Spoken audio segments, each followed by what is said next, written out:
who's here? This is the school board briefing meeting of Tuesday, March 17th, 2015. The time is 2:08 p.m. Dr. Graham, it's your party. Yes, it is, and I'm still on the other agenda. Oh, Staff will be very impressed thus far. Okay. Nice to see you all here, by the way, in your green. Little Irish people. Okay, first we've got Dr. Itzen and Ms. Elkin. The first four things on the agenda are policies that just need to be reviewed, and we'll just go through them. So if people can be ready for the next, we'll just go through them as quickly as we can. Thank you. Thank you very much.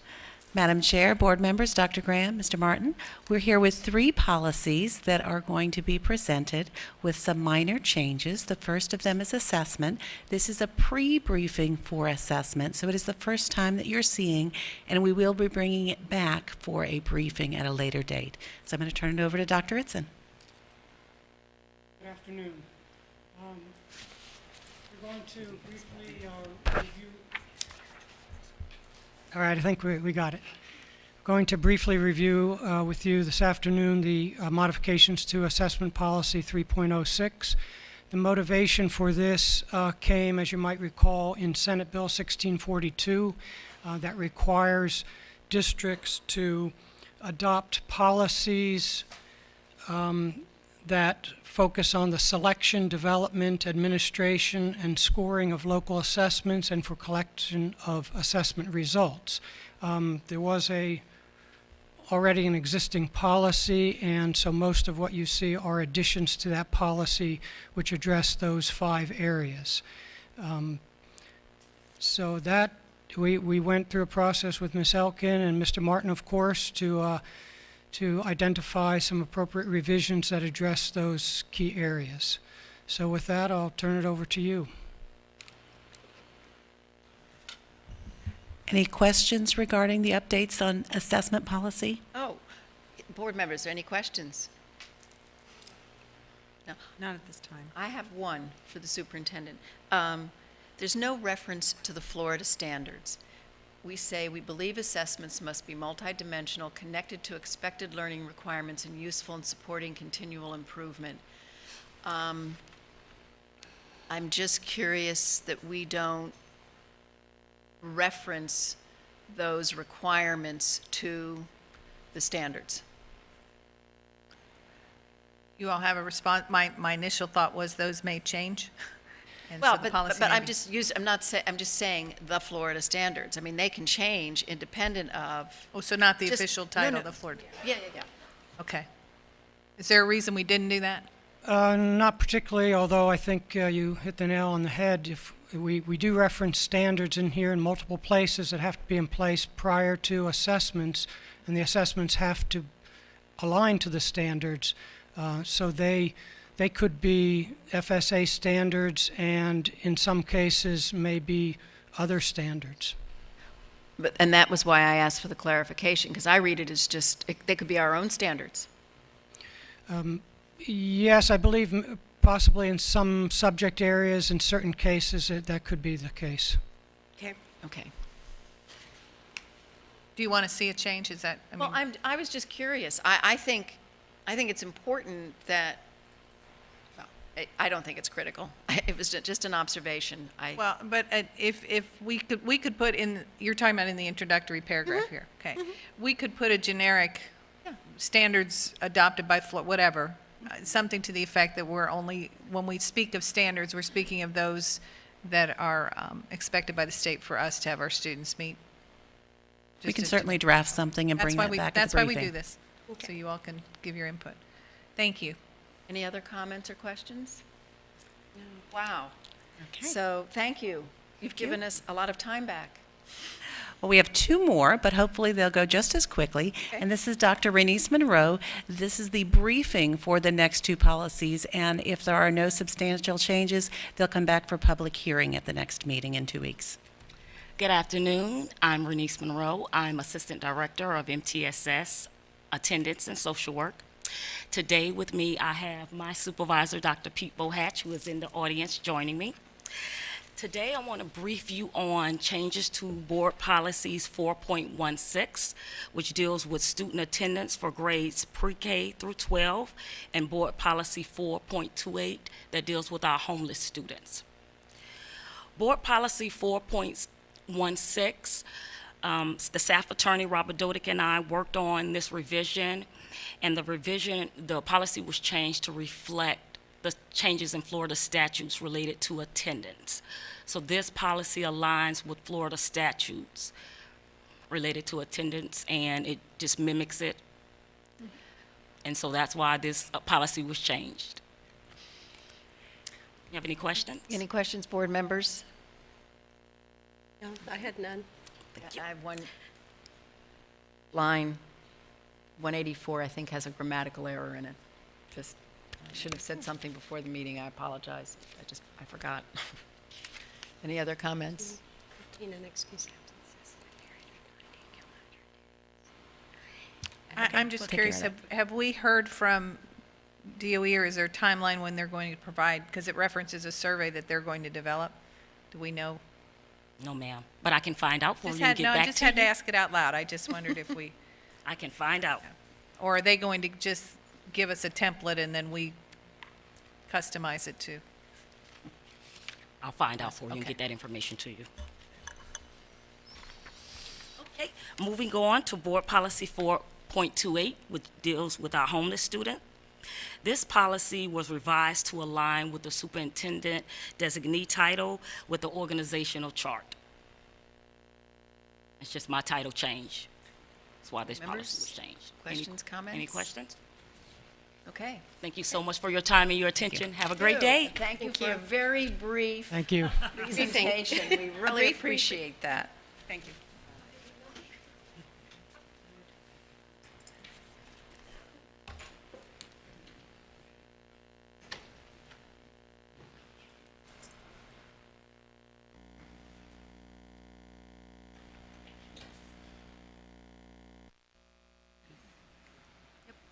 Afternoon. Good afternoon. Good afternoon. I'm Mike Burston, and this is Jackie Turner, the Assistant ESE Director. Mike, I don't think you're on. You're not on. Am I on? All right, good afternoon. I'm Mike Burston, ESE Director, and this is Jackie Turner, Assistant ESE Director. We're under a lot of pressure after the last presentation. To be brief, I have a problem. The document I'm reviewing with you is 174 pages. I have 10 minutes to do it, so I'm going to read very, very fast. In the document that you have, DOE made a number of changes over the last 2 years, and so anything that you are seeing in the various colors, red, blue, purple, those are just indicating that either last year or this year changes have been made. In regards to the background on this, all 67 districts are required to go through this process. This is nothing unique to Lee County. I've been in ESE many years and have gone through this process many times with you. Generally speaking, it's a 3-year cycle by statute, but what happens is when the legislators get together, they make changes in rules and laws, and those trickle down to our programs and procedures that we must put together for our district.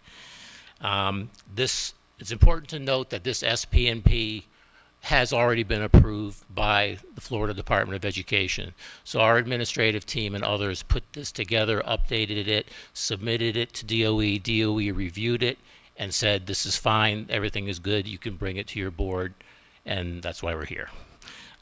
Essentially 2 sections in the SPNP.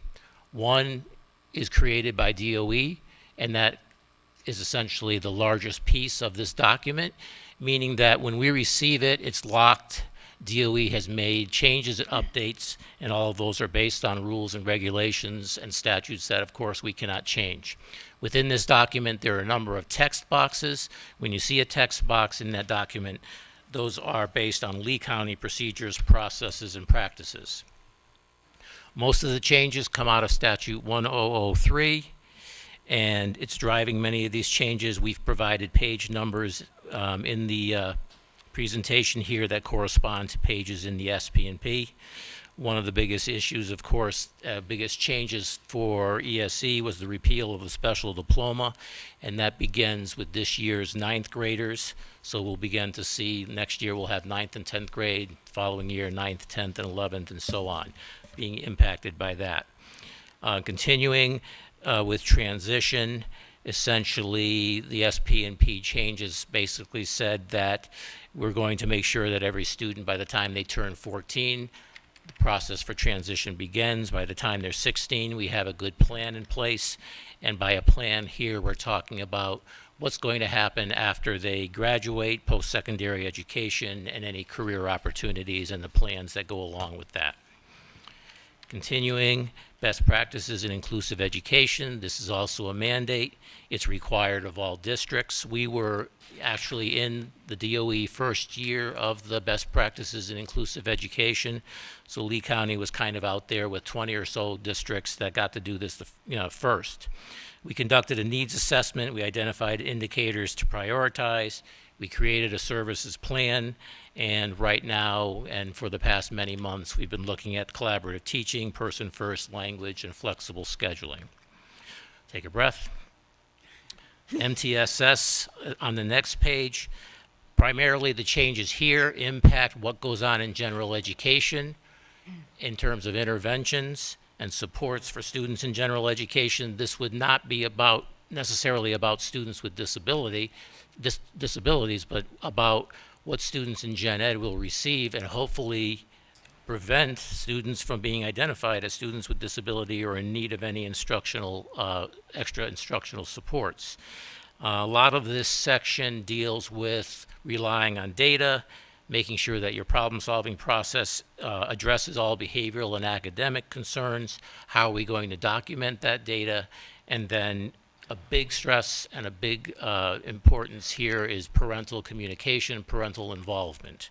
The only exceptions to the MTSS process would be those for gifted or hospital homebound speech disorders or some severe cognitive or physical disorders where, for common sense purposes, it wouldn't make sense to require a lot of interventions prior to providing supports for those students. Next page has to do with timelines, and for students who have a disability, we're looking at, or who may have a disability, we're looking at a 60-day timeline, and for those who have may be gifted, there is now a 90-day timeline, and that's new. And there are exceptions for school breaks and school holidays in regards to that timeline. Parental consent on the next slide. This is a very large piece. Over the years, we've seen many changes where parental consent and parental involvement is required, but here we're talking about formal parental consent, as in I will sign a form and give you permission for the following services or placements. A couple of the examples are if a student is going to be recommended by the team for alternative assessments, parent has to provide consent for that. There's also parental consent required for center school placement in Lee County. That would translate to a Royal Palm or a Buckingham placement.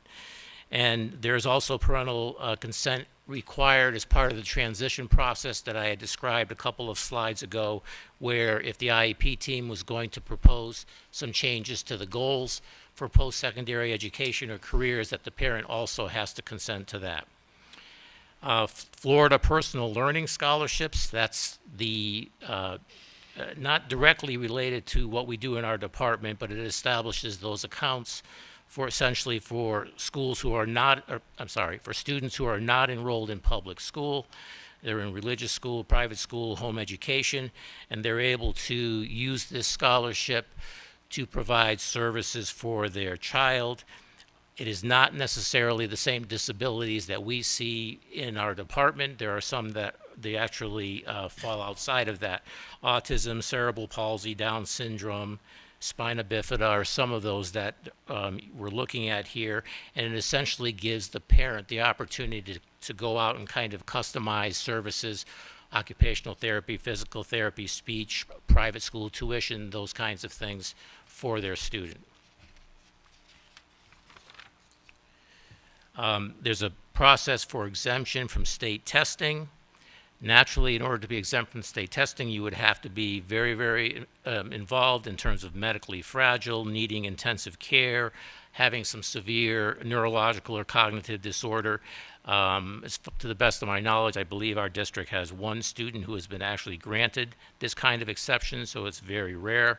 And it's something that can be done at the superintendent level if the exemption is for a year, but if it goes beyond a year and possibly be granted as a permanent exemption, the State Commissioner of Education would have to approve it. Questions? Board members? I have none. Well, I have one question. Well, I'm going to make a comment first.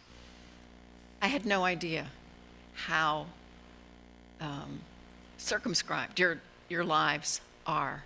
Going through this document really opened my eyes to how complex your world is and how constrained you are, what lack of flexibility you really have with respect to a lot of things for these kids. So I just wanted to get that out there. I was very impressed. I had one small question, and because the document was as long as it was, I can't reference a particular point. I didn't make a note going through it, but it seemed to me that we are not identifying as many gifted kids in some of the demographic groups as some of our peers are in Florida. Did I misunderstand that data? And if not, is there something that we are doing about it? You did not misunderstand it. That is actually part of this SPMP document, is looking at underserved or populations that should be probably at a higher percentage than they currently are. And as part of that document, we're needing to have a plan in there that's kind of what are you doing to address that. So yes, you're correct. There is a plan for that. And Dr. Graham, is that going on the schedule at some point for a briefing with us with respect to how we are going to tackle this, what the goals will be, or is that part of the strategic plan update process? I think we'll make anything like that part of the strategic plan because all of it's, I want to use the word enveloped in, but that's not what I mean. But it's all in there, whether directly or no. So as we give you updates on the strategic plan, we'll comment on those things. Because the whole, what we're doing with inclusion, what we're doing with MTSS, all of it wraps together. And the gifted is a piece of that. Yeah, okay, So it is being addressed, though we're all very aware. okay. Okay. And there was one question.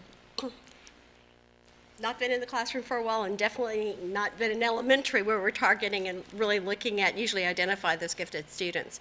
Do we still have the two different ways that there used to be the Plan A, the Plan B? Are those pieces still in place? Yes, they are. So our teachers need to be very diligent about trying to seek those students out and noticing. Right. Thank you. Well, thank you both for bringing something down to 10 minutes and getting through it. I appreciate that. All right. Good Thank you. presentation. Thank you. Mr. Martin? No. Dr. Desamore?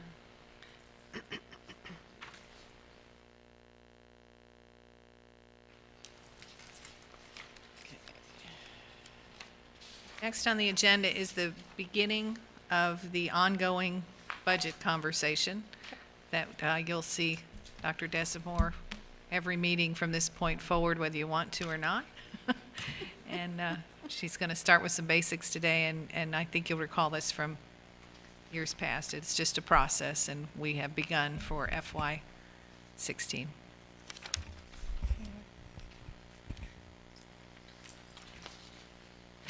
Good afternoon, Dr. Graham, members of the board. As you can see, I have with me Mr. Tubb, Executive Director of Financial Services, and then I also have Mr. David Jang, our district's investment advisor.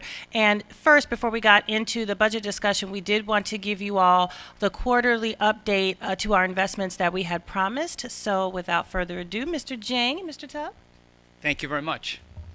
Madam Chair, board members, Dr. Graham, thank you very much. My name is David Jang.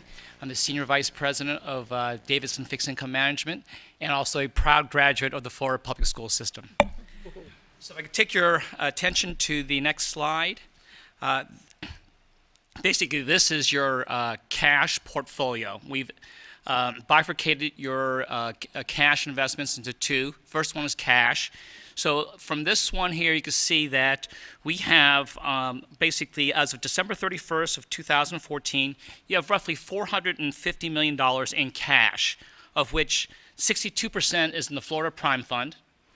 You have also 22%, or roughly $96 million, that's the blue pie chart, at SunTrust Bank, which is your main concentration bank. And then you have another 14%, or $65 million, at a local bank called Florida Community Bank. So very well diversified in your cash. If you look at the table on the right-hand side, from July 1st to December 31st, your earnings have been $152,027.16. Your book value yield is 21 basis points, which is very good for cash nowadays. A lot different from 8 years ago, but still, we've met the goal, the targeted goal of increasing the yield without sacrificing safety or liquidity. So do I have any questions on this first part? Thank you. Okay, excellent. The next slide we have, this is the long-term core portfolio. This is the one that my firm manages on an active basis for the district.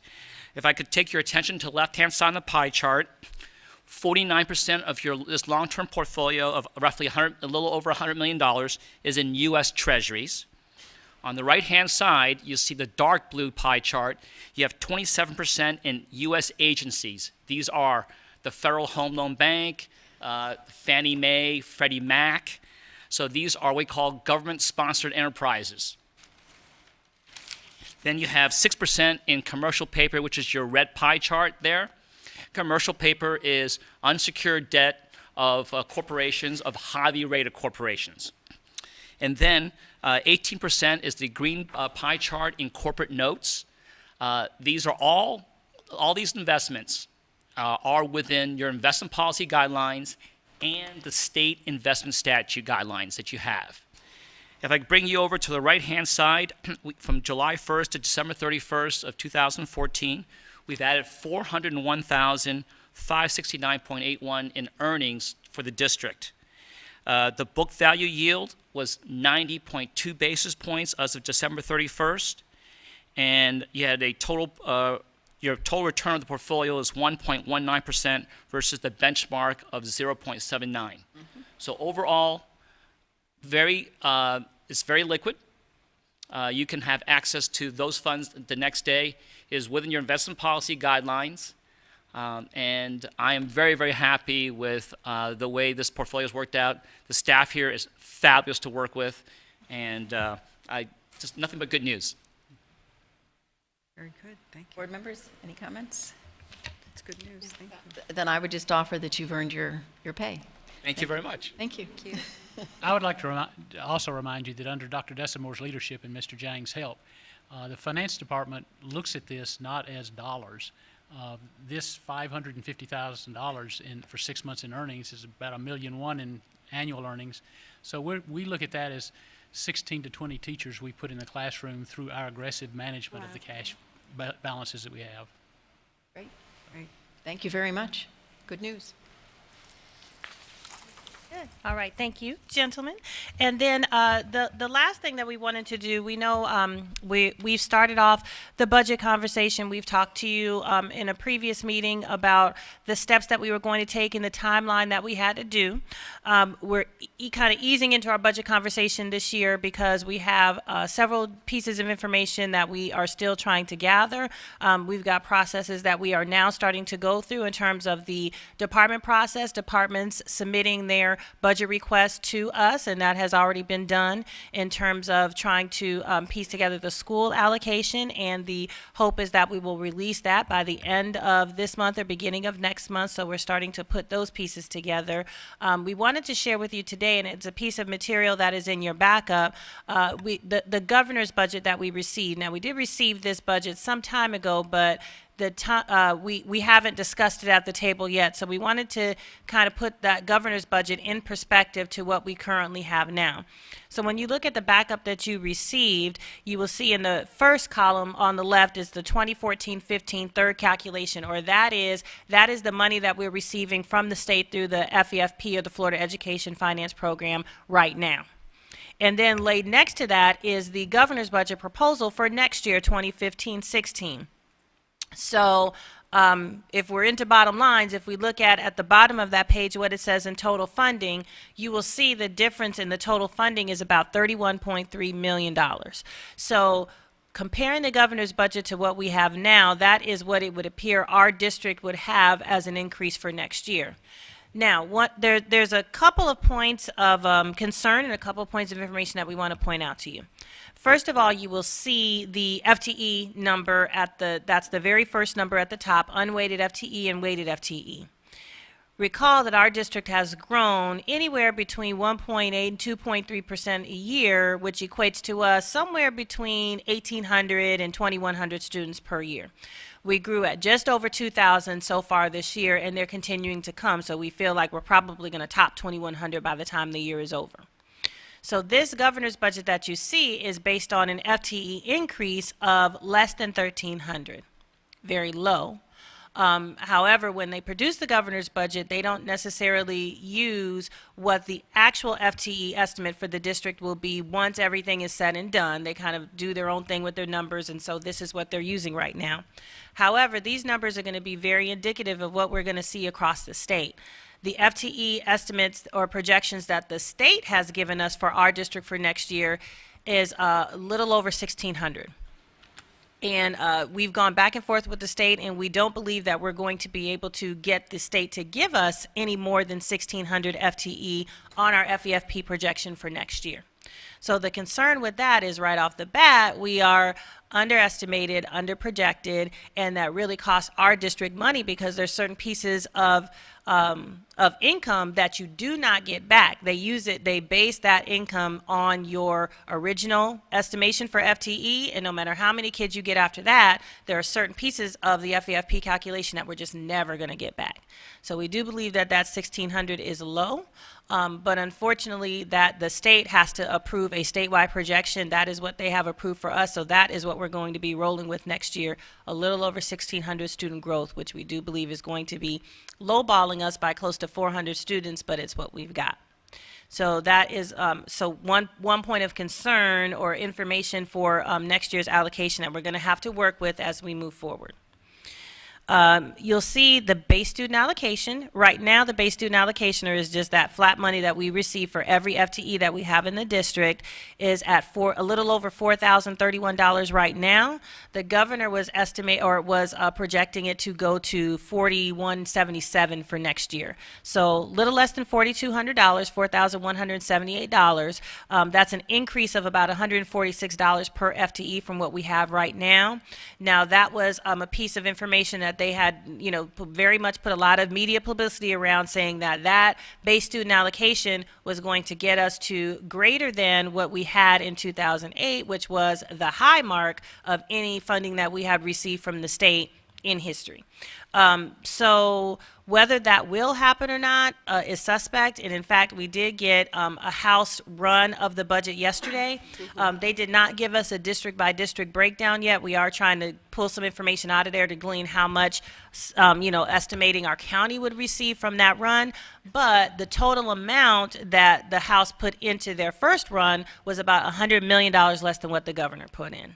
So in fact, will we be getting that base student allocation increase? There will probably be some increase, but this governor's budget we expect is going to be the high watermark of what we're going to see, and whatever comes out of the legislature will be something considerably less than what we're seeing here. So that's just another point of information or another point of concern as we go through the budget and need to try to build what we have around that. And let me just insert 7 weeks of session left, and the governor puts his budget out first, and then it's fodder for the Senate and the House. But if you all continue to talk to our local delegation, obviously anything they can do to the per student allocation is important to us, particularly because we are in a growth mode. And nationally, the average is over 10,000 per student. So we're still, even if we were to get the governor's budget, which we're not anticipating, as Amy said, we are still way behind other places in the country. So the per pupil allocation is really important to us. And there is still time to have conversation with our local delegation about it. Okay. All right. If you come to about halfway down the page, there's a line item there that says proration of funds available.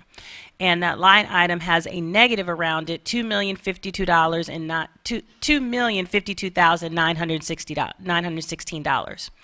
That amount is just what it says. It's a proration to the funds that the state says we are going to receive in any given year.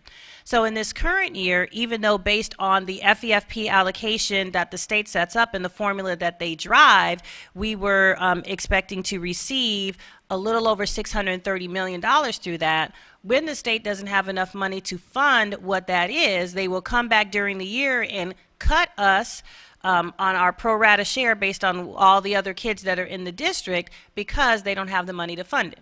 So this year, that proration costs us $2,052,916. Those are the things that we want to bring to your attention because, of course, they don't talk about that when they talk about the money that they're allocating in the FEFP when the legislature is all said and done. Those things don't come till after. And so why we don't show a proration in the 2015-16 year, because of course they don't plan for it in the budget and tell us what that is going to be. In fact, we do know that we've had a proration to our funds available every year since 2008, and we don't expect that next year is going to be any different. So, in fact, we will plan for that proration in the budget when we put all of the total numbers together, and that will be something that we'll talk to you about as far as what reserve is set aside for that and what we're expecting on the proration throughout the year. So again, when you get to the bottom line of the additional funding that's in this governor's budget, $31.4 million that he's suggesting additional allocated as far as our revenue in this district, when you break that down, that's about a 3.8% increase. But remember, we've got to take part of those funds and really cover the additional students that we're expecting to get in the district. So if we just covered those additional students and did nothing else new, just covered the additional students that are coming in based on how we run the district now, that by itself would be about $7.5 million. Or that piece of the increase, so about $7.5 million. Then the rest of the funds available to us, categoricals amount to $5 million of the increase. And remember, in our categoricals, we're limited as to where and how we can spend those funds. So that amounts to a piece of that increase. Yes, ma'am. What's that amount again, categoricals? A little over $5 million. Okay. Thank you. Okay. It's at the bottom. I see it. Did I?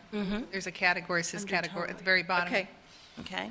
And then that leaves the rest of it for what we call change in price level, or that is inflation, new initiatives, whatever we're going to do differently in the district that will cost some additional money than what it is costing right now. The rest of the dollars that we have available for that would be $18.9 million. So that would include anything that we would do by way of a salary increase, by way of changing a school allocation, by way of increasing allocations to departments, by way of covering additional costs due to inflation or prices going up around us all over the country. Those are the dollars, according to this budget, that we would have to deal with those things. So if you take this budget and pare it down some, because that's what we really expect that we're going to receive, that's going to be kind of what we're working, the assumptions that we'll be working under in order to try to put the district's budget together this year. Because as you know, according to the timeline we laid out, most of our work will essentially be done by the time the legislature finishes their budget and we get our actual FEFP calculation from the state. So just some background information that we wanted to give you today so that you see what that information is. As I said, we got a House run yesterday that was very general, not very specific, so we're working on pulling out district numbers for that. And we had been told that a Senate run might be available later today as well. So probably the next time we get together at our briefing, we'll have that additional information. We can lay the three budgets side by side, and then somewhere in between there is probably where we'll go as far as the assumptions for revenue that we're going to build into our budget. And everything, all the other pieces that we're putting together around that, everything school, everything department, everything for our reserves, and every special initiative that we're planning for has got to fit inside of those revenue numbers that we're putting together. Okay? And this is specifically the general fund that we're talking for FEFP, but the other funds come together very much the same way. Thank you. Questions? Great job, thank you. I have a political question. Is there any value to you doing three, I'm seeing like 3 bullets of things that we want to call the attention of our legislators to, a letter that we could sign that, at this juncture, this is what we see in our budget, this is the impact of what's being discussed. I mean, I don't know that it has any value at all. I think Mr. Sarah would tell you it's a little too early. Okay. Because he said we could be saying, yay, do what you're doing, and then Okay, find right. out they were ready to do something better. But there will come a time when it would be worth it, and I'll talk to him while I'm up there. But I had the same question last week, and he said it's too early. And that's what he said to us last week when Did. we were there. He said better to wait till April, Sit tight. sit tight when Yep. things start to. Okay. Thank you.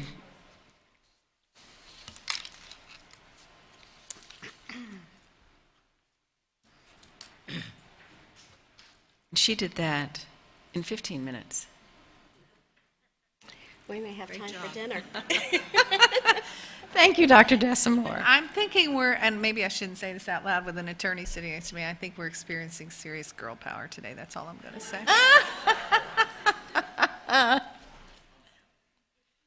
Sorry, Mike, wherever you are. We've had a few wonderful men as well. We have. This is very, very exciting. I'm just going to say that before they even start. So if you are unable to be wowed by this information, we've got a lot of work to do, because this is just really exciting to me that we can give a report like this. So thank you, all of you that are involved in TIF, for being here. Really, really appreciate that. That's who all these people are, by the way. I had to ask. Oh, sorry. So sorry. Good afternoon, Dr. Graham and members. Thank you. Good afternoon, Dr. Graham and members of the board. My name is Helen Davis Martin, and I'm the coordinator for the Teacher Incentive Fund grant. Thank you for having us here today to share an update on our work and our program.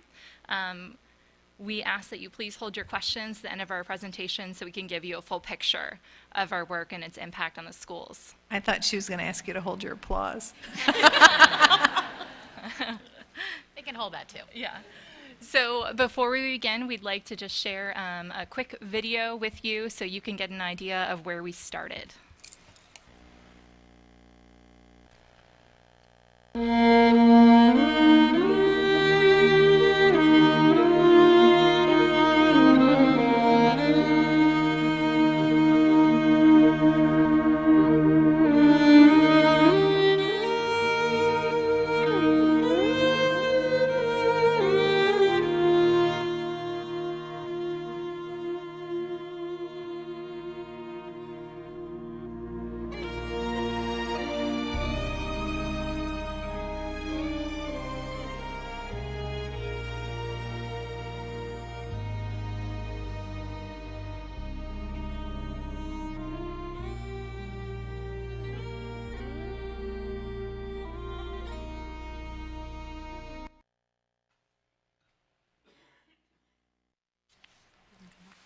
So what is this Journey of Hope? The Journey of Hope is the Teacher Incentive Fund grant, which it represents a... We have a media problem. It's okay. I'll work around it.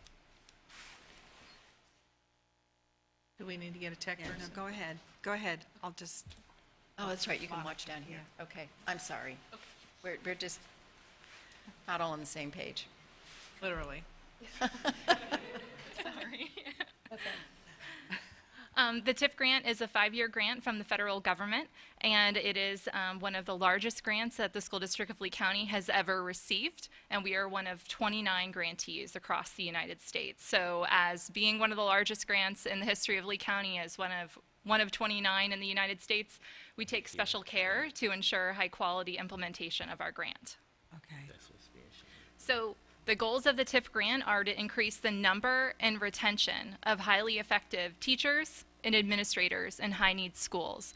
We know that teachers first have the largest impact on student achievement, and principals second have the largest impact on student achievement. So our grant seeks to attract and retain the best and the brightest to our high-needs schools, as well as provide support for teachers and administrators to become highly effective or remain highly effective. 32 schools fall under the umbrella of the TIF grant. In order to qualify, they had to demonstrate need through student achievement data and free and reduced lunch percentages. 20 elementary schools qualified, 5 middle schools qualified, and 7 high schools qualified. Job-embedded professional development is truly the foundation of the Teacher Incentive Fund grant, and job-embedded PD is really the gold standard in PD. It is one of the only types of PD that can show a direct link to increases in student achievement. So through instructional coaching, teachers in TIF schools have help. They have immediate support to solve their own unique problems of practice that are unique to their schools, their classrooms, and immediately within their workday. So teachers have hope that they don't have to face the complexities of their job alone. We utilize different rungs on the teacher career ladder to provide job-embedded professional development. Currently, we have over 300 mentor teachers in TIF schools and in non-TIF schools throughout the district that support beginning teachers, and they teach full-time. We also have 85 teacher leaders in our TIF schools, which teach students for 40% of the day and support teachers for 60% of the day. And then we have 4 professional development and leadership specialists who instruct students for 20% of the day and support teachers in developing their coaching craft for the remaining 80% of the day. So as you can see, the requirement for instructional time for teacher leaders and specialists is a unique and truly powerful component of their roles. And Brandy Macchia, our principal on assignment, will now share with you the different type of support available to administrators within TIF schools and also the impact that it's had on our schools and students. And again, kind of like Helen mentioned, in looking at the teachers, we want to increase our effectiveness. We want to do the same thing with the administrators. So with the administrators, there are the hard-to-staff school administrators. Those are carefully chosen, and then they also receive support. So they receive support through us, as well as the specialists, as well as trying to feed back into them. The principal mentorship, those principal mentors, that's our part of the grant that we're currently working on right now. We do have principal mentors within the district that currently take place. We're attempting to formalize this process a little more so that we have it a little bit more systematic and we can better align the individual needs with the individual strengths of the mentors for who they're paired with. Then as we look at the turnaround principals, those are those turnaround principals that are assigned to the schools that are designated as turnaround schools. But all of those we support under the TIF grant. So those are components that then we take part in. And no, you've not lapsed back into the strategic planning presentation, but we did want to show you how the TIF grant aligns with the strategic plan. So as you look here, there are multiple focus areas where we align. So you can just see focus area 1, and I'm not going to read them all to you, but inspire students to think and learn. Although we really believe that we could touch everything and every objective on all of them, we kind of pulled out some ones that are really our main focus area. Those are ones that we are going to begin tracking and monitoring much more systematically so that we can then report out on our impact on each of those. So again, you can see that on focus area 1, we have 4 objectives that we're going to be targeting. Focus area 4, which is the hire and retaining the best talent, which is obviously something that it's all about, moving those people to highly effective, whether they're teachers or whether they're principals. And if they are highly effective, how do we maintain those? So it's kind of like a principal we were talking with this morning. And we said sometimes you have the 4 and 5 students and you want to keep them there. we want to do the same thing with our teachers and our principals. So if we have them there, how is it that we keep them there? How do we provide that support? How do we take it to the next level? So you can see that in Focus Area 4, there are 3 objectives that we will be targeting and that we do target regularly. And then in Focus Area 5, that's strengthening the district support systems. There are 2 objectives there that we pretty directly align to as we go through the process. And then in Focus Area 6, this one is driving decisions with data. This is something that has been worked very hard consistently with the teacher leaders to make sure that they're helping to support that in the school so that that way they can begin to help all of the teachers within their building, as well as in some case help the administrators become a little more aligned on the data that they are actually looking at. So we're helping to build that internal and external capacity, as well as helping people really set those measures of success. One of the conversations we were having today, this afternoon, was kind of, okay, so if that really isn't telling us, what is? So helping people really understand, and some of the conversations that we're having, just trying to understand the data, are moving people just through the course of the conversations. So the question is, what is the TIF grant brought to our schools? Because we all want to know what's the bottom line. There's lots of support that's going out. So what you will see is that there is lots of data for us to indicate that we are really making great progress. So the first thing you'll see is we are trying to increase highly effective teachers. So what you see here is the red bar is the non-TIF schools and the blue bar are the TIF schools. The top bar starts with back in 12 and then we're going to 14. So what you can see is we are in fact closing the gap between the non-TIF and the TIF schools at having that highly effective teacher, because we want to make sure that we have a highly effective teacher in all classes in front of all students would be the ultimate goal. So we're trying to close that gap. And then here's our TIF elementary schools. So looking at the top 20 for Lee County, when we're looking at reading gains, 6 of those top 20, remembering that TIF schools were identified by free and reduced lunch percentage, or identified by those schools that were struggling when the grant first came into place. They had student achievement data that indicated they needed additional support. 6 of the top 20 last year were TIF schools for reading. And then when you look at elementary schools, and now we're looking at reading gains among the lowest 25%. So if you look at reading gains among the lowest 25% at those TIF elementary schools, you see that that ranges from 71% to 86%. So these are all the schools that were ranked in the top 20. You see that many of them now were the TIF schools that were in the top 20, and then what their actual gains were among the lowest 25%, so that you can see there really are some marked improvements being made with students. So, for instance, the first one, that's 86% of those in the lowest 25% made gains. Correct. Okay. That's excellent. That's awesome. That's Just add a little side note there. And then looking at the TIF elementary, now we're looking at math gains. So this is math gains for all students. And then among the top 20, so you can see again, looking at the top 20 of all of our Lee County elementary schools, 6 of those were TIF schools. And then you can see that, for instance, Hardins Marsh had 82% of all of their students making math gains. And then if we look at the math gains for the lowest 25%, and I'll just keep with Hardins Marsh, for example.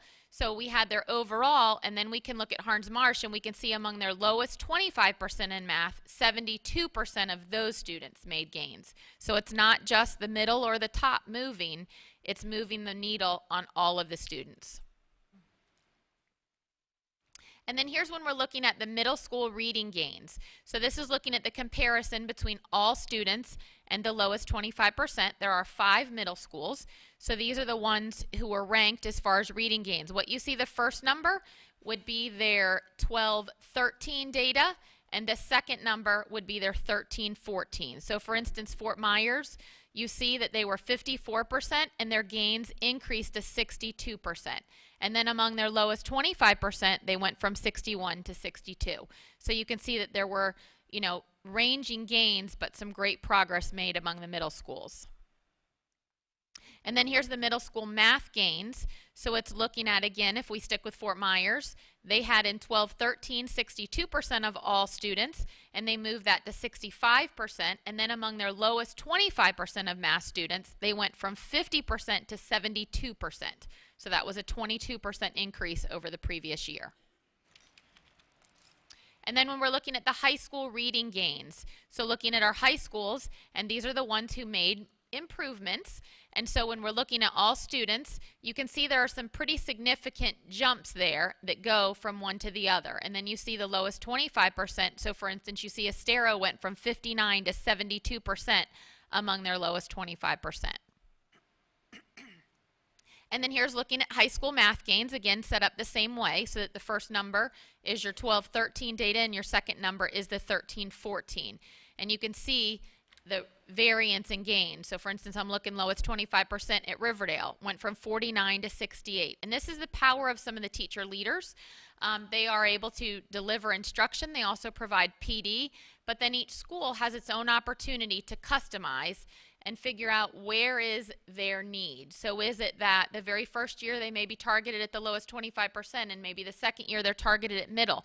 Maybe some schools have them split where they have two different groups that they're targeting. They still are able to provide support for everybody, but then the school can customize their use of those teacher leaders as to what will make the most dramatic impact for their building. So the question is, what is the TIF grant brought to your school? So today we've asked some people to come and present, because we can show you the numbers, we can tell you the impact. What really makes a difference is what happens every day in schools. So Brian Mangan is going to talk to us as one of the administrators in a TIF school from East Lee County High. Good afternoon, ladies and gentlemen. For East Lee County High School, this has been an invaluable addition to our school. When I look at our teaching staff and I look at the numbers, and 62% of my teachers are either on a probational or annual contract, that's significant. And so when you have that many new teachers in the building, you don't have a huge reservoir of experienced teachers in which you can draw from. So these teacher leaders provide that. Then the concept of what we normally do, I've done at previous schools, is I would have a new teacher with the Apples program, a department chair, and an administrator helping out. And after the first year, that would really be reduced down to an administrator and a department chair as the teacher moved through their career. This TIF position enables us to maintain that 3 legs of the stool, and in the first year, a 4-legged stool as that teacher gets through that difficult first year of school. There's no two ways about it. Anybody's first year, you'll definitely remember it. And so to have that extra person on board to help you out is key. How do they do it? What we've worked on is pushing into the classrooms, modeling in their own classrooms, because that's where that 60-40 split, brings that credibility to the teachers who are in the classroom all day long, knowing that, the person coming in talking to them is just not talking it, they're walking the walk as well. They come in, they can model, they can watch the other teacher model, the experienced teacher, the leader, to model in their classrooms. There's visits, there's non-evaluative observations done, help with lesson planning, assessment planning and implementation, data analysis, and working with the PLCs, whether it's at the subject area level, the department level, or with our school improvement goals.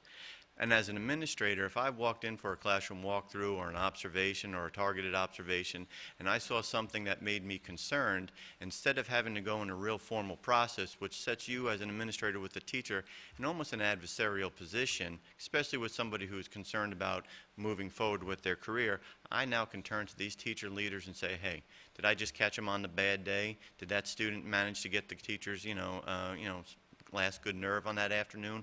What happens? Go in there, see, and if that person just had that moment, okay, great.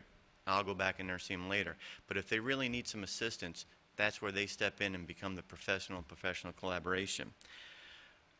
Looking at it from year 1 to year 2, last year was the first year in doing it. We were pretty much flying that plane as we were building it. This year, it is much more holistic for the entire staff, because last year I had folks who were first in English, first in social studies, ESE, and an exploratory person that was working with them. And so when they walked into a science area or a CTE area, you know, that credibility had to be stored up, and they had to get past the whole entire thing. You're just in here as a spy from the administration.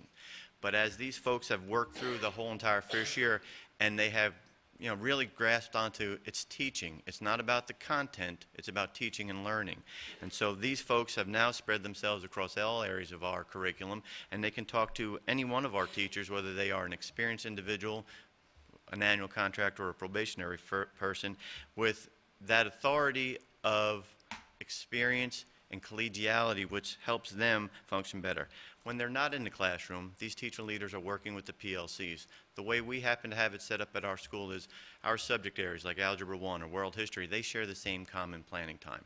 And so those teacher leaders who are off that day can go into those PLCs and review that data, look at the lesson plans, and answer those 4 questions. What do we want the students to learn? How do we know when they're learning it? What do we do when they don't? And what do they do when they do learn it? And it bleeds over to something bigger. We take that model and we do it with our school improvement plan. So it's across all of the goals that we have as a school, and it functions in the larger group as well. As for our student achievement, simply put, we've raised our letter grade, 1 letter grade, and I believe TIF has had a huge hand in doing that.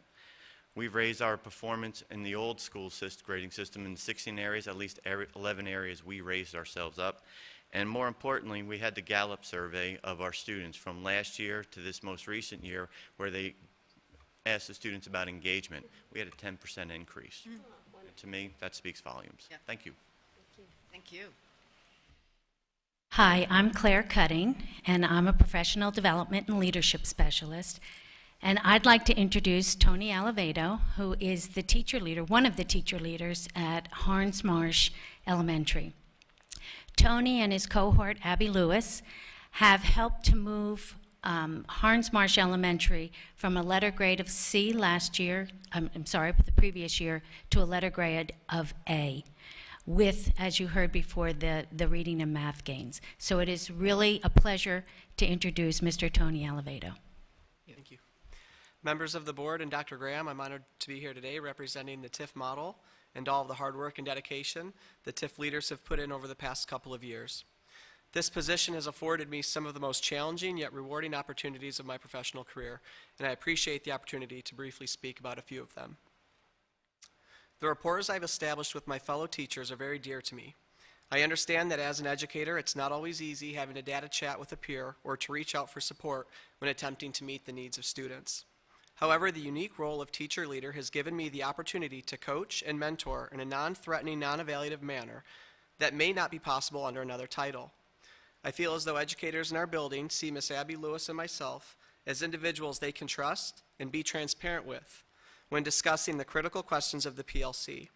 These questions and their answers have played an integral part in the success of our school.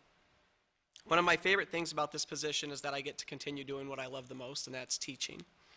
In addition to that, we teacher leaders are able to work alongside administration when taking on some of the everyday challenges faced in our schools today. Having an appropriate balance of instructional and leadership time allows us to approach these challenges from a current educator's perspective while keeping in mind the school-wide impact of our leadership decisions.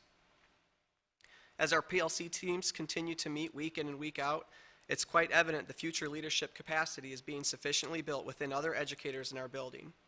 Each year, we have improved upon our practices and procedures, from establishing norms and analyzing data to developing consistent and effective intervention processes. The professional learning community concept has become such a way of life at our school that in the absence of one leader, there are multiple others ready to fill that role. So once again, I appreciate the opportunity today to share some of our work with you and look forward to watching this program grow as we work towards our vision as a school district of becoming a world-class school system. Thank you very much. Good afternoon. My name is Clint Garlick. I'm a professional development and leadership specialist, and I have the pleasure to introduce Andrea DeShazo, a fabulous 8th grade teacher from Fort Myers Middle Academy. Hi. Good afternoon, Dr. Graham and members of the board. I am Andrea DeShazo, and I am neither a teacher leader nor an administrator, but I am lucky enough to work at a school where we're the recipient of the TIF program. This year, I'm an 8th grade language arts teacher, sorry. This year, I've noticed an entire change in the culture of our school, and that we're much more data-driven than we had been previously. The data now drives the instruction. the teachers have the opportunity to analyze our data, collaborate, and share best practices with each other because of the influence of our TIF program. The TIF teachers at our school mentor, they model, they help design lesson plans that are targeted for the specific standards, and they also do align with our school improvement plan. Being a language arts teacher, numbers is not really my thing, so it's been a great opportunity for them to teach us how to crunch our own numbers, rather than just give it to us and say, this is where we are, this is where we need to be. They've given us the opportunity to say, this is how this works, and so that we can really grasp what it is and make that work for us for our next assessment. Not only are we more focused on our data, we're more interactive with our data, and we're more focused on getting the students to take ownership of their data and also what it means for them, just like it has to have meaning for us. So when we do our goal setting, first of all, we do a lot of needs-based planning, and we look to see where the need is. The students are involved in their own goal setting. We have departmental goals, but then they have individual goals, and after each way that they go, they have to stop and reflect and see what worked, what didn't work, and where they want to go from there. And I know that without that, with the TIF teachers, I wouldn't be able to have managed that on my own. They have worked small groups with our students, which really builds those relationships with the small groups, and sometimes the more focused instruction and the feedback gives those students the opportunity to get what they can't get in larger classrooms. Finally, I know, as Mr. Mangan said, our school is comprised largely of early teachers, first-year teachers, so it is important that the incentive, the financial incentive is huge for us to go and stay there. We love our school, don't get me wrong, but it is a plus, it's a bonus. It also, that is extra support that the school doesn't have to pay for with their unit, and it allows that flexibility in the master's schedule, so that kind of helps us all the way around. It helps with our student planning, and it helps with us as we do our instruction. So I just feel like with that greater focus that we have and the improved confidence in the students and the staff and with the strategies, and now we have the time and the budget to do it, it really has changed the climate of our school across the board. That collaboration is key.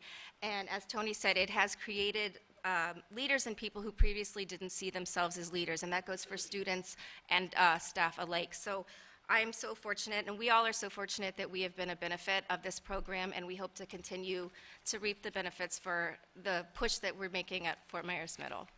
Thank you. Thank you, Ms. DeShazo. Good afternoon. I'm Andrea Guns. I'm a professional development leadership specialist, and I have the pleasure of introducing Misty Neal. She is a teacher leader at Lehigh Senior High School. And recently, she was invited by Mr. Arnie Duncan in Washington, D.C. to sit on a TIF panel and talk about our TIF program. Dr. Graham and members of the board, thank you for allowing me to be here. When I was selected, I kind of questioned Helen's decision about sending me to D.C. because I'm a bit much. So I questioned her decision, but when I went to D.C., the one thing that I brought back that I've been screaming because I'm a bit much is how important the teacher leader role is and how the district has supported us 100% in allowing us to make those changes in the high school that you saw in the data. When I was in DC, I got the opportunity to shadow a TIF teacher, a principal at her school for a day, and it brought to me the sense of importance that our district puts on this teacher leader role. I got to experience talking to people from different states. I talked to the director of education at Tennessee, and Dr. Graham, I have to thank you. I didn't realize how good we have it in our district until I got to see it in other districts. And I know that's why Helen sent me, because I've been saying that to every teacher that I can meet. The support that we have in the teacher leader role, from the district level down to the principals, down to the schools, is truly phenomenal. And without your support, we wouldn't be able to do what we're doing. And I saw that as I went to DC. I was able to give a sense of hope to those who don't have that district support in other states and districts. But the one thing that I thank you guys for allowing us in this teacher leader role that I got from DC is my son goes to Lee County Public Schools, and this TIF teacher leader role gives me hope that when he comes up through our district, that we truly will have those teachers, as Mr. Mangan said, those teacher leaders that have instilled in other teachers the ability to lead and the ability to be great at their craft. And if it was not for this teacher leader role and going to DC and experiencing other districts, I wouldn't appreciate what we have here. So again, thank you again for sending me. I know why you sent me now, because again, I've been screaming to everyone, and I am a bit much, and I'm letting them know that TIF is the reason why we're being successful in those schools. Wow, thank you, Ms. Neal. With a testimony like that, I think everyone needs to go to DC. Hello, I'm Polly Kiley. I'm the 4th proud professional development and leadership specialist with the TIF grant. You've heard just a few messages from some of our TIF personnel.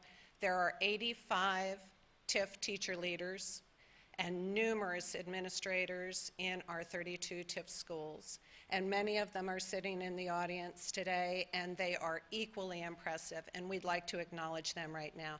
If you are a TIF teacher leader or administrator, would you please stand up? Wow.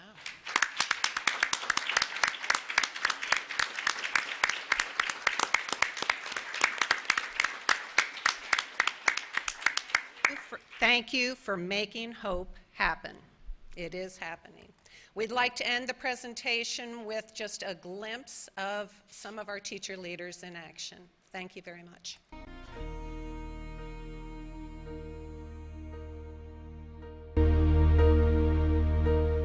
When I am down and oh my soul so weary,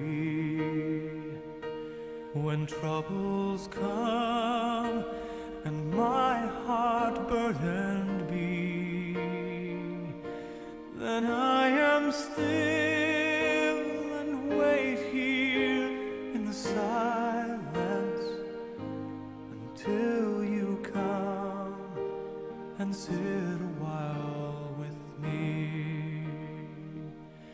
You raise me up so I can stand on mountains.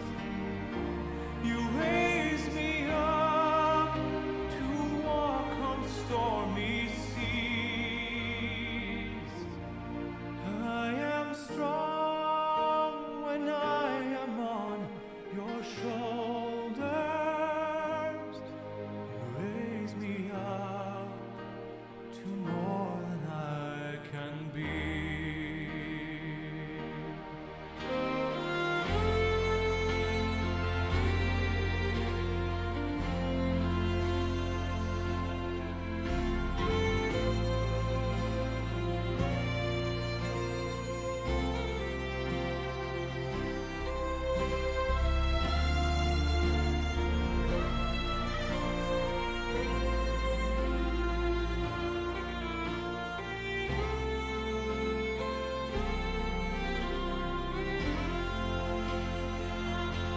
You raise me up so I can stand on mountains.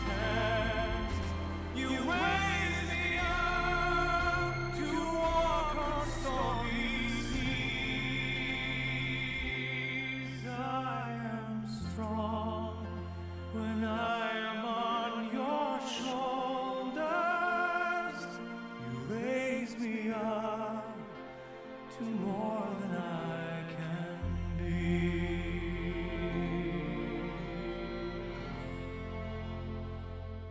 You raise me up so I can stand on mountains. You raise me up to walk on stormy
again, we want to thank you guys. And do you guys have any questions?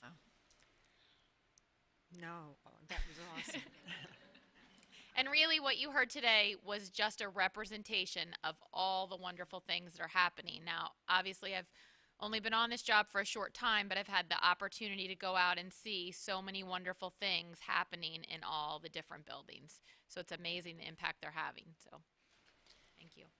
I just want to make a couple of comments, and I don't think this will offend Randy at all, and it'll probably irritate Shanna, but I do want to recognize Shanna Fletcher was the initial principal on assignment that got the structure and the programming together, and even so, Shanna, thank you for that and for your leadership.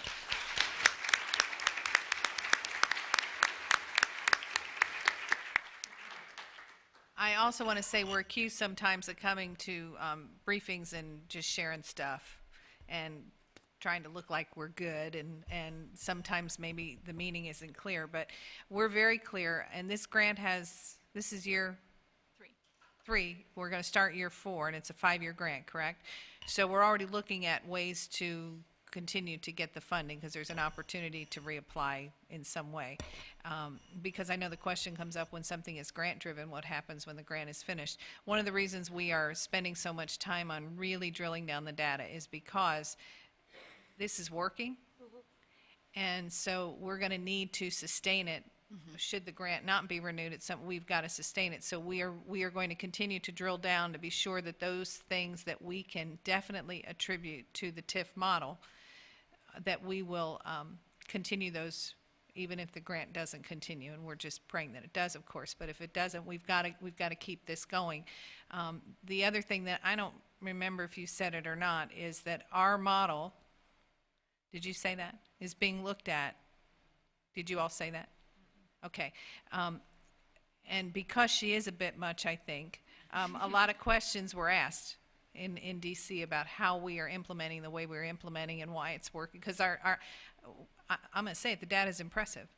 And so there are a lot of questions about how are you doing it. So we're being asked to sort of become a model for the entire country, if I understand it correctly, and people are coming to look and see, okay, because a lot of money's been put into this nationally, and of course, when a grant like this happens, people want to see results, and so to see how it's working here, and I attribute that to the teachers, like Ms. DeShazo who spoke, and also to, you all know that I'm on principals all the time, and so when I hear we're working with data now, I immediately looked to Mr. Schuyler, because he's been a part of bringing that to Fort Myers Middle. And I listened to Mr. Mangan, and he very humbly says, we went up a grade. Well, that's because of a lot of blood, sweat, and tears on leadership part as well. So we want this to continue, and we will look for the parts that work. And I'm just glad you were willing to sit and listen to that really, really schmaltzy song, I will say that. I do want to give you the definition of hope as we use it, because there was a lot of talk about hope, and it's a great segue into something that is on the agenda tonight, and that's the whole piece about engagement. And one of the things that is measured by that engagement survey is a sense of hope, and we have that among our children. It has stayed, it hasn't dropped, so that's the good news, but it has remained stagnant the last 2 years, and so getting to figure out, because it's measured for the teachers as well, getting to figure out where that is for our teachers and our students will be helpful to us. But here's the definition of hope: the ideas and energy we have for the future. And the technical part of that for the kids is it impacts particularly, according to what Gallup says, particularly at the high school level, it is one of the greatest predictors of whether or not they will succeed beyond high school. And of course, us doing it at every level can only help that. But since you heard a lot about hope, I thought I would just share that definition, the ideas and energy that we have for the future. And we've got to think long-term. If educators, we're guilty of a lot of things, but I think one of the things that we err towards just historically is failing to think long-term. And so TIF, to me, is representative of thinking long-term, not only for our district, but also for the students that we're serving. So thank you for the presentation. Great work. Thank you, all of you. I'm a believer, and we'll do whatever I can to be sure that we can sustain the strategies that are working. So thank you, Board, for indulging us today. No comment? Just thank you very much. It was really awesome. And for all that all of you do, it's amazing. And it's all about the kids, and we're making a big difference. So thank you again. Well, I just have had the pleasure of visiting several TIF schools, and I am thrilled with what I see. I'm thrilled with the level of collegialism that the entire school has, the sense that we're all working together, we're all learning from each other, we're all supporting each other, and that's powerful, especially when you're working with the needs that so many of these children come with. And I'm looking at that video and I'm going, oh my gosh. There are people in there that I taught in elementary school. There are people on there and in here that I went to college with, and we have the USF campus here in Fort Myers. There are people in there that I've worked with when I was either as a teacher or whatever, that I've worked with, and I was their secondary reading coach, and I'm feeling very old. But I'm feeling very proud because this shows, I hope, Fort Myers, Cape Coral, Estero, Bonita, Lehigh Acres. I hope everyone in Lee County is watching and is aware of one important thing. We as a district have always had the amazing potential to take something and go with it and make it powerful. And we have always, at different times, had people from the nation, state, other districts looking at us and learning from us. And I thank all of our superintendent, our staff, our teachers, each one of you, because what we have is very powerful, and not too many people hear that. And I'm afraid that some of that hope is because lack of hope is because some people don't know somebody believes in us. So I just want you to know I believe in what you do, and I have an extreme amount of hope in what the future holds for our students and our staff here in Lake County. And thank you. I can't top that, so I will say ditto. Even on the feeling old part?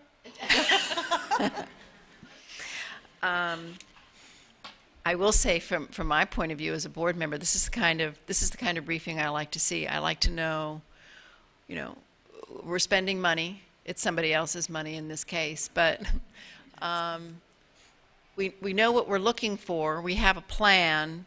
We can see the steps along the way. We're looking to see what we're doing right and what we need to fix, and we can see bottom line, we're having a significant impact on what's happening in the classroom, and based on what you're telling us, a significant impact on the collegial atmosphere in the schools, this whole notion that we're all in this together. And so thank you. That was a great briefing. Thank you. And I like the schmaltz. Too bad Ms. Dozier isn't here. Okay. And is that it? Well, thank you all for coming, and this meeting is adjourned. You're not going to ask for comments? Oh, yeah, we you're got right. public I comments. forgot. My goodness. Only because I have one. We didn't ask if there were You all moved so quickly, I felt like I needed to move on too. Okay, yes, Dr. Graham. We also have public comment. Sorry, public comment. Anybody on the right side who wishes to speak?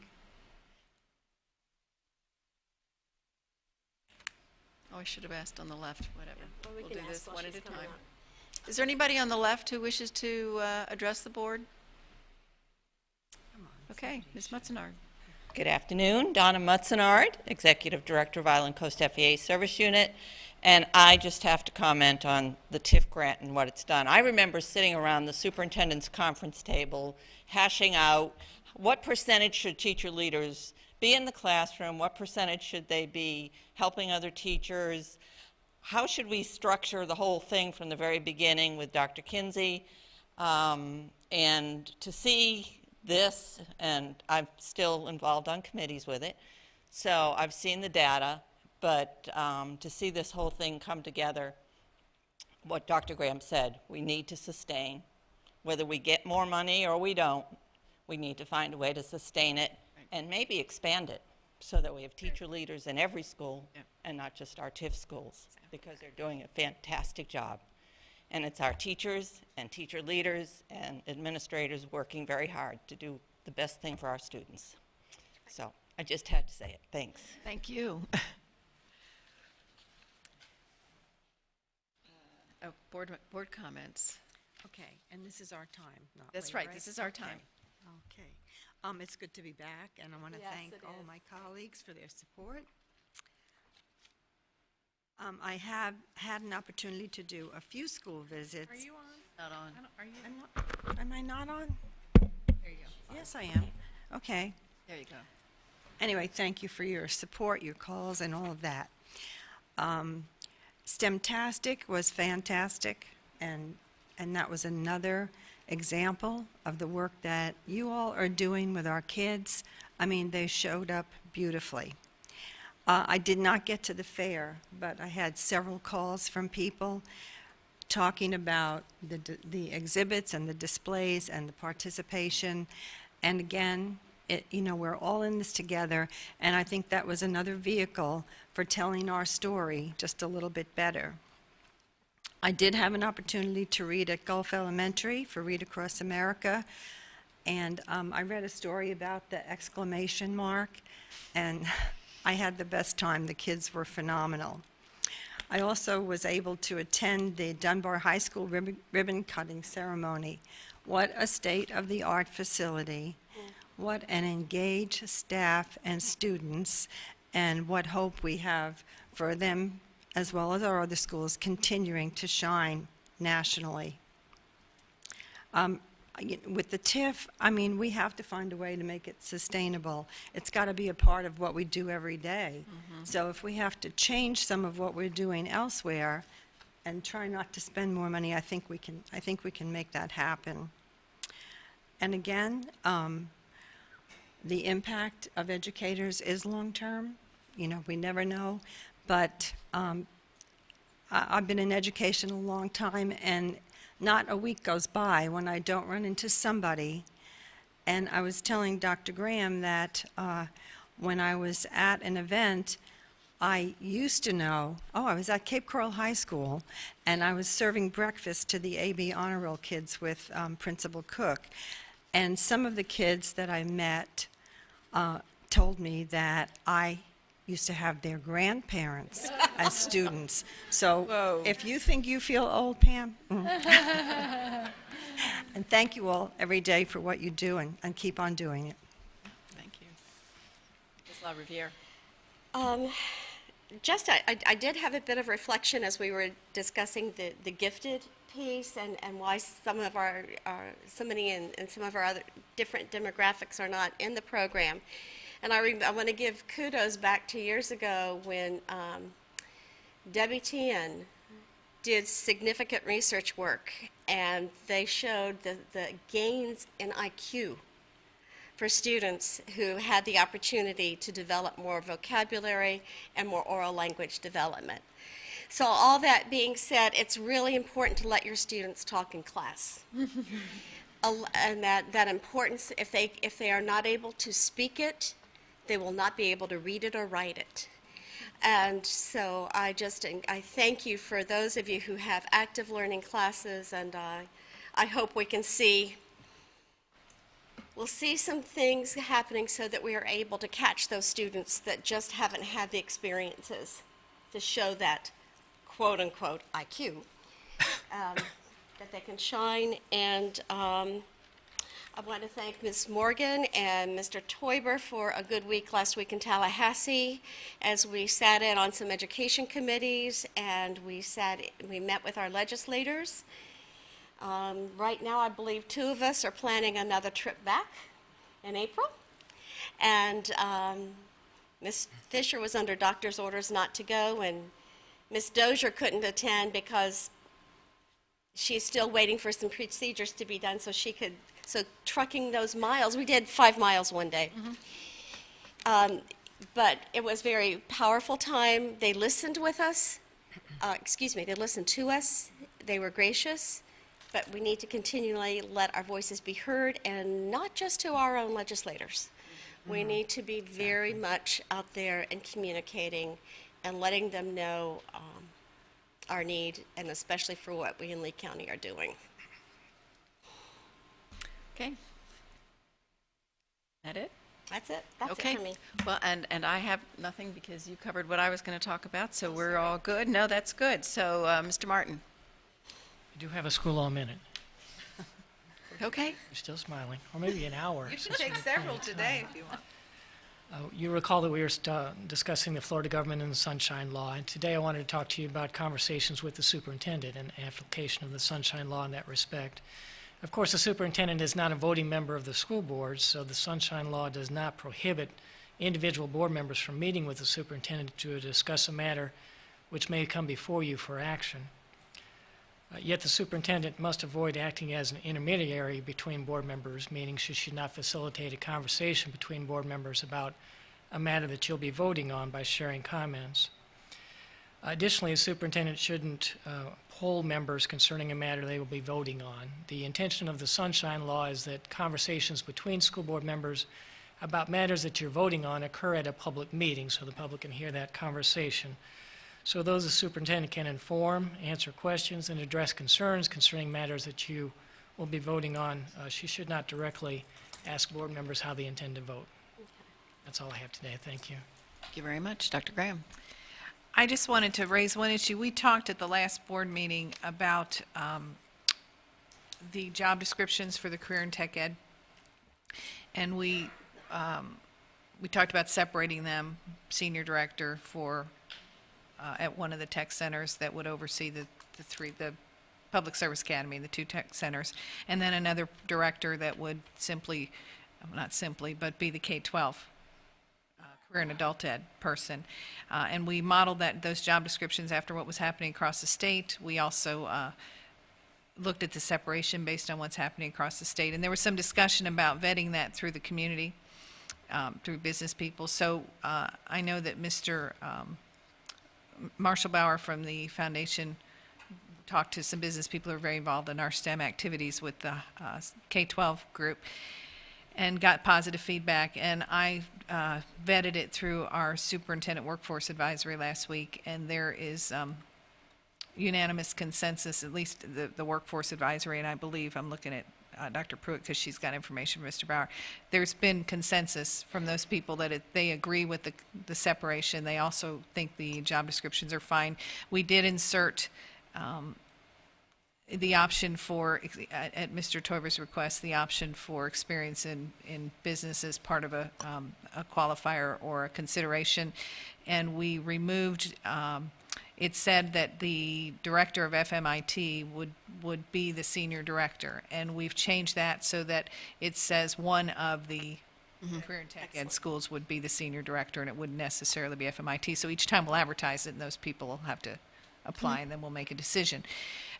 So in the interest of being able to hire, I would like to bring those job descriptions back tonight as a good cause, unless there is objection or you want to make some comments that we can address between now and tonight. But we can't do anything without those job descriptions, and it's been a long time in coming for a variety of reasons that we don't need to rehash. But I'd really like to be able to advertise those positions.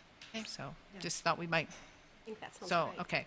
So I'll bring good cause item tonight. Okay. Thank you. Thank you. Oh, and I would just like to say, I read it at school, and Ms. Fisher, and it was a lot of fun. I read Oh, What a Day at School, and I was interacting, and one of the kids actually said, I'm a really good teacher, and I was very excited that a 4th grader thought I could teach. So, but I was on my last page, and a child raised his hand. I thought, yay, he wants to interact some more, and he said, it is time to go to lunch. I said, one more page, and I said, but I'll hurry. And while I was reading, the little girl next to him said, I cannot believe you said that to her. What is the matter with you? So that was my reading experience. I'm glad you had a good time, Ms. Fisher. I had a great time. Okay, well, thank you very much, and we'll meet again at 6 p.m. Thank you all.